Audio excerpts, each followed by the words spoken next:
At the center of the Milky Way is a massive black hole capable of destroying absolutely everything. It is too far away to influence us in any way. However, according to scientists, a wandering object may take place in the galaxy. Finding black holes is challenging because objects are invisible. Their presence can only be understood by the behavior of other bodies. The attraction in black holes is so great that even light cannot handle it.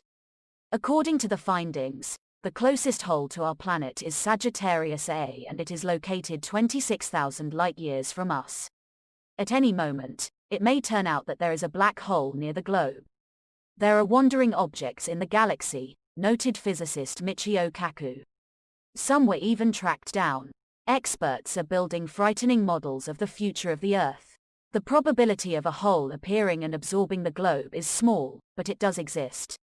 Black holes appear after the death and collapse of massive stars. The Sun, fortunately, is too small to turn at the end of its life into a matter eater.